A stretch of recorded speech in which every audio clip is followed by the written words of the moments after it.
Hey guys! Welcome to my channel. So finally, gagawa ako ng reaction video regarding dun sa nangyaring shootout sa Zamboanga City involving a police officer and may dalawang allegedly gun for hire, and nalampasan niya yung encounter na yon. I'm talking about the policeman.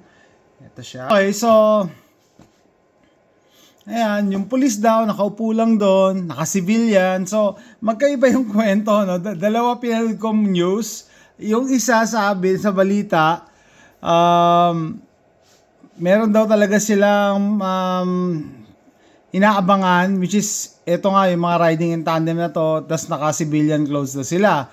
Yung isa naman balita, ang sabi, naka-civilian clothes daw dahil nanghuli ng mga paputok. I don't know kung ano yung totoo. Pero, ang totoo dyan is, namukaan siya nitong running and tandem, or talagang alam na talaga nandyan siya. So, pupuntahan siya dyan. Okay, yan. Dalawang hinihinalang gun for hire, patay matapos may pagbarilan sa pulis. So, hindi natin ipi-play yung video kasi alam niyo naman si YouTube, ayaw niya ng mga ganitong mga ganitong contents. So, ayan, close up. So, ito yung natin, magiting na pulis na nanahimik siya dyan. Nakaupo lang siya, maayos. And then, ang lapit na, riding in tandem. So, by the moment na mag-stop yung riding in tandem, hindi siya agad pumutok. Bakit? Kasi corner siya dyan. Wala siyang aatrasan. Kung wala siyang pwedeng mag-retreat, wala siyang pupuntahan dito, tataguan. Kasi exposed siya. Walang hard cover. Yun nga ang sabi sa IDPA. Walang hard cover. So, nag-create muna siya ng space, which is tumakbo siya.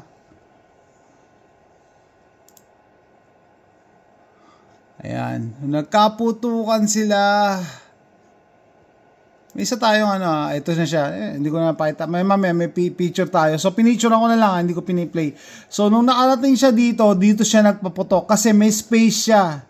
May space in between the attacker and ito yata yung isang kasabwat. Nakakapagtaka lang talaga yung mga kababayan natin, no? Siguro, natural reaction na rin, no? Hindi pa rin dumapa. Lalo na yung mga nakamotor, no? Hindi man lang dumapa. Pag may narinig kayong putok, kailangan yung dumapa. Okay? So, yan. Kita nyo yung form niya. Shooting form. Naka-bend yung knees para mas stable. Plus, kita nyo, mas magiging maliit ka as compared sa shooter. So, mas mahirap kang tamaan. And, isa ring notable na dito, observation. Later on, tinamaan din pala siya sa tiyan. So, meaning, pagka high stress situation, talaga, body shots ang barilan. Mahirap mag-headshot. Or sabihin niyo, ba't di na lang sa paa binarel or sa hita binarel? Kasi gumagalaw, tumatakbo eh. Mahirap yun. No? So, swerte ka na kung makatama ka sa katawan. Ito, pinaliit niya na nga yung katawan niya eh. Pinaliit niya na, naka-bend yung knees niya. Pero tinamaan pa rin siya. Okay? Kasi madaming rounds din na pinakawalan yung tapos point blank magkaharap. Ibig sabihin, straight line yan eh. Straight line. Eto mga to, nagtataka ako eh. Puputukan na, ano pang ginagawa nyo dyan? Iwan nyo yung motor nyo at dumapa kayo. Ganun ang gagawin nyo. Maski mga nandito.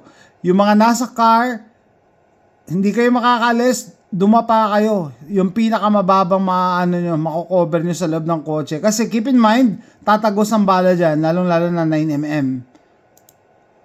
Ayan, bumulag tayong isa.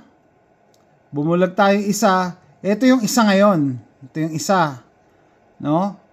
Mautak din to eh. Nag-cover siya dito sa kotse. Kung nandito kayo sa kotse to, dapat kanina pa kayo dumapa.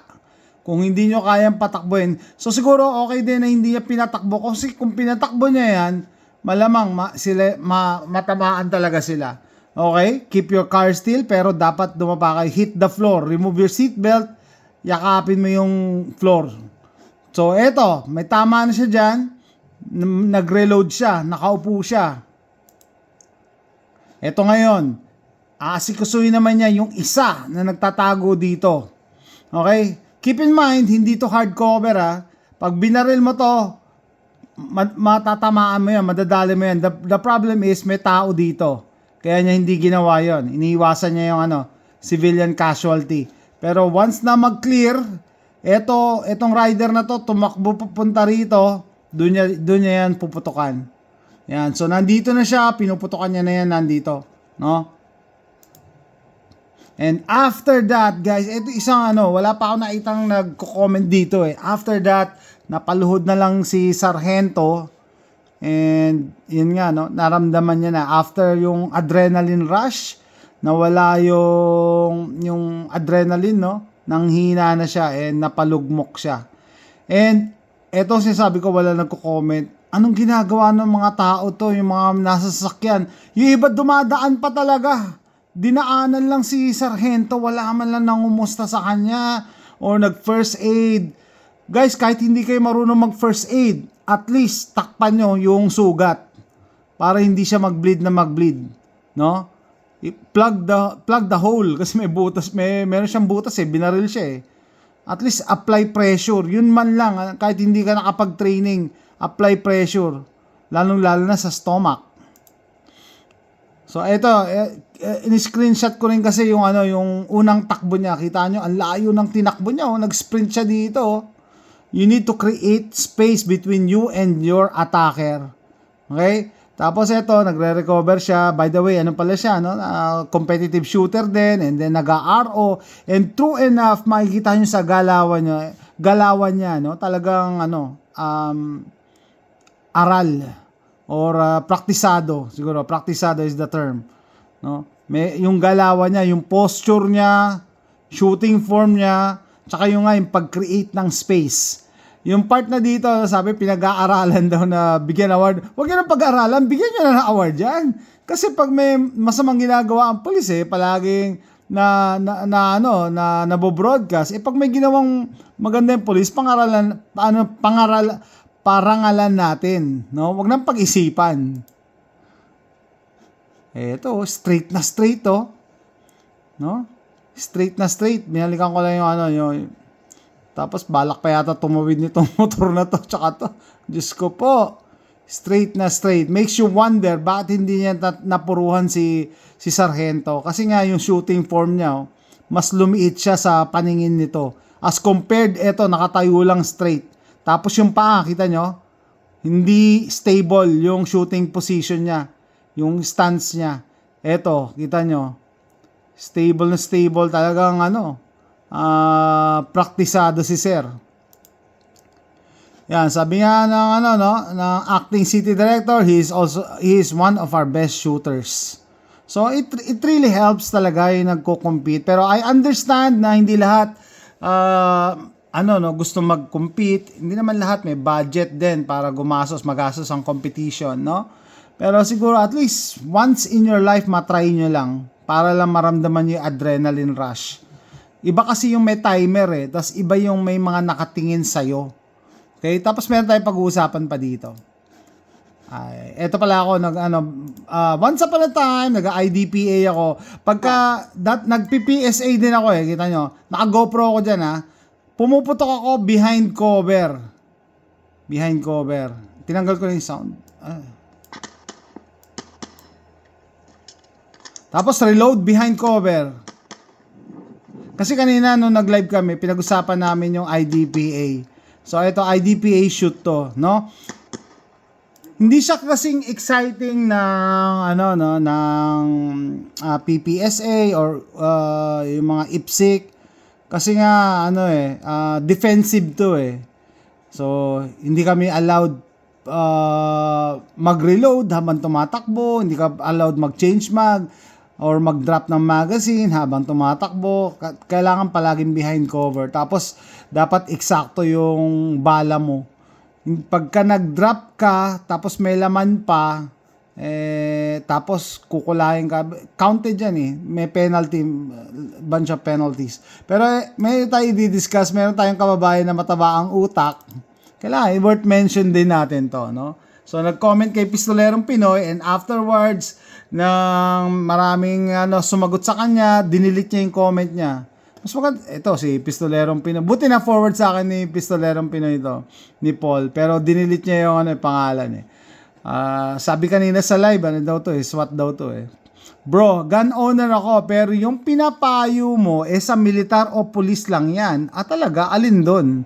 Alin doon? Magkaiba ang pinanood ko yung video ni Paul ngayon, just now, para malaman ko ano yung sinasabi niyang pang-militar na payo. Ang sabi lang ni Paul sa video niya is mag-practice. Lalong-lalo na pag gumagamit kayo ng defensive round sa carry nyo, hindi nyo alam kung magsa-cycle yan. Paalala sa mga 1911, marami akong nakikitang comments, no? May mga 1911s na hindi nagsa-cycle ng hollow point. Or, kailangan mo talaga i-break in muna bago mag-cycle. Okay? Bro, gun owner ako, pero yung pinapayo mo sa militar o police, yan, patawa ka naman. Talaga? Paano naging patawa si Paul? Wala akong makitang nakakatawa dun sa ano niya. At saka yung pinapayo ni Paul, hindi pang iba talaga ang military is tactics, seek and destroy. Ang police is, mentality ng police? Serve and protect. Ang civilian, syempre, cover your behind. Diba? Survive the threat. Ano pa ba? Magkaiba talaga, pero wala akong nakita sa pinayo ni Pistolerong Pinoy na pang police. Basta sinabi niya lang mag-practice ka. Lahat ba ng civilian na may barel, sa tingin mo, lahat may lisensya or permit to carry? Anong kinalaman nun? So, ibig sabihin, binibigyan mo ng excuse yung mga civilians na walang permit to carry para hindi makapag-practice? Excuse ba yon? Pwede kayo mag-practice kahit trigger practice lang. Use a dummy round at home. Gumawa kayo ng effort para matuto. Hindi yung bumili ka ng barel tapos nilagay mo lang sa cabinet mo. Yun lang, yun talaga ang dinidiscourage natin. No? So hindi ko talaga alam kung ano pinupunto nitong hater na to. Sabi SWAT daw to. Tapos papayuhon mo pa na pumutok kahit 20 rounds. Patawa ka, magkano isang bala ngayon? Times, yung 20 rounds, nanghihinayang siya sa 20 rounds. Kanina nalula nga ako eh. Sa kwento ni Doc Lawrence pumuputok daw siya 200, 300 rounds. Tapos ito 20 rounds, nanghihinayang siya. Ako, nung pumuputok ako sa Lucena Gun Club, ang minimum namin pag nagpa-practice is 100 rounds. Twice a week pa yun. No? Thursdays and Saturdays, 100 rounds. Pagka actual na shoot fest na 200 or 300 talaga ang dadalhin mo dyan. Okay, so, ang gusto kong sabihin, eto, hindi lahat talaga magiging competitive shooter. Okay, hindi lahat may capability gumastos. Hindi ko sinabing lahat kayo gumastos ng ganun, 200, 300 rounds. But keep in mind, ang gusto lang namin na pinupunto is, anong silbi ng baril mo kung hindi mo yan na-practice? Sa tingin mo, bumili ka ng baril, tapos tawag mo nga, ginawa mo lang parang pambahay, at nagkaroon ka ng encounter, sa tingin mo, yung galawan na yun, yung ganun ang galawan mo, yung galawan ng, asan na ba yun? Yung galawan ng pulis natin, ganito rin ba ang galawan mo? Parang John Wick ka din pagka pumutok ka, first time mong pumutok kasi hindi mo pinapractice. I don't think so. No? Logical lang yun observation. Hindi talaga pwede. Ay, sorry, na-delete ko. No? Hindi pwede na bumili ka ng pagkamahal-mahal na barel dahil for some reason ayaw mag-practice, mahal ang bala. Dumating yung time na kailangan mong gamitin yung barel, tanongin mo yung sarili mo, magiging John Wick ka ba? Ayan, magkano isang bala ngayon times mo sa 20 lang, namamahalan siya sa 20. Isa lang mapapayo ko sa lahat, don't engage. Ito magandang payo niya, don't engage. Move away to the threat is the problem is paano yung threat hindi naman umaalis? Paano kung yung threat hinahabol ka or na corner ka, 'di ba? Sa tingin nyo, yung police, sabi niyo kunyari civilian siya, tinarget siya. Sa tingin nyo magsusurvive siya kung wala siyang barel? Kung tumakbo lang siya, magsusurvive siya? Hindi.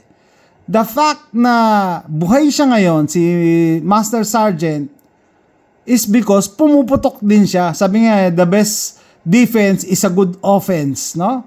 Pag pumuputok ka, yung kalaban mo na pumuputok sa'yo, may mag-iiba yung point of impact niyan. Kasi umiilag-ilag din yan, o gumagalaw din yan. No? So, hindi ko alam saan galing ang nito ang payo nito, no? Iiwas, madaling sabihin, umiwas, no? Pero kung ikaw yung tinarget talaga, like yung si Master Sergeant, imagine niyo, may nangyayari din yan sa ganyang civilian. Talagang tinatarget ka, like yung mag-asawa, 'di ba? Na businessman at asawa niya sa Pampanga, binaril sa sasakyan. Anong gagawin, 'di ba? Talagang target ka eh. Paano ka iiwas? At napakaliit ng space mo. Kung madaling sabihin to eh. Kung hold up, ibigay mo na lahat. Hindi natin sinasabi na lumabang ka. Pero kung ikaw yung target talaga, papatayin ka na. Anong gagawin mo? Tandaan, life comes first, things comes later. Bakit ka nang hinayang sa 20 rounds kung life comes first? Yun ang contradictory sa sinabi ko to kay Paul. Sabi ko, sa comment niya, nagko-contradict siya sa sarili niya. Sabi niya, life comes first. Tapos pagdating dito, 20 rounds daw. Patawa ka, magkano isang bala? 8 times mo sa 20.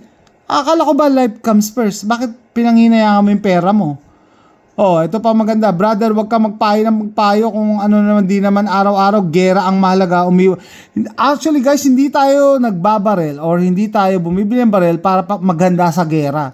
Napaka-unlikely ng gera. Pero kung sakali, magagamit natin. Pero mas madalas yung life and death situation, yung mga bad guys na makaka-encounter mo sa kalsada, yun ang mas madalas kumpara sa gera.